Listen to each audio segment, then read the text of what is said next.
ଏ ଭିଡ଼ିଓରେ ଆମେ ଜାଣିବା ମାତା ବୃନ୍ଦାଙ୍କର ପିତା କାଳନେମି ତାଙ୍କ ବିଷୟରେ। କଥା ଅଛି, କାଳନେମି ଜଣେ ଶକ୍ତିଶାଳୀ ଅସୁର ଥିଲେ, ଯାହାଙ୍କ ବର୍ଣ୍ଣନା ପୁରାଣ ଓ ରାମାୟଣର ବିଭିନ୍ନ ପ୍ରସଙ୍ଗରେ ମିଳିଥାଏ। ତାଙ୍କ କାହାଣୀ ମୁଖ୍ୟତଃ ଦୁଇଟି ରୂପରେ ଜଣାଶୁଣା। ପୁରାଣ ଅନୁସାରେ କାଳନେମି ଅସୁର ରାଜା ବିରୋଚନଙ୍କ ପୁତ୍ର ଏବଂ ପ୍ରହ୍ଲାଦଙ୍କ ନାତି ଥିଲେ।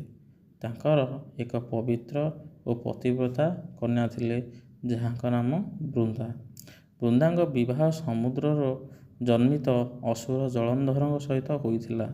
ଏହି ସମ୍ପର୍କ କାରଣରୁ କାଳନେମିଙ୍କ କାହାଣୀ ତୁଳସୀ ଜନ୍ମ ବୃତ୍ତାନ୍ତ ସହିତ ଜଡ଼ିତ। ରାମାୟଣ ଯୁଦ୍ଧ ସମୟରେ ରାବଣର ଆଦେଶରେ କାଳନେମି ହନୁମାନଙ୍କୁ ଅଟକାଇବା ପାଇଁ ଏକ ମାୟାଜାଲ ରଚନା କରିଥିଲେ। ଯେତେବେଳେ ହନୁମାନ ଲକ୍ଷ୍ମଣଙ୍କ ପାଇଁ ଗନ୍ଧମାର୍ଦ୍ଦନ ପର୍ବତରୁ ସଞ୍ଜୀବନୀ ବୁଟି ଆଣିବାକୁ ଯାଉଥିଲେ, କାଳନେମି ଜଣେ ସାଧୁର ବେଶ ଧରି ପଥ ମଧ୍ୟରେ ଏକ ଆଶ୍ରମ ତିଆରି କରିଥିଲେ।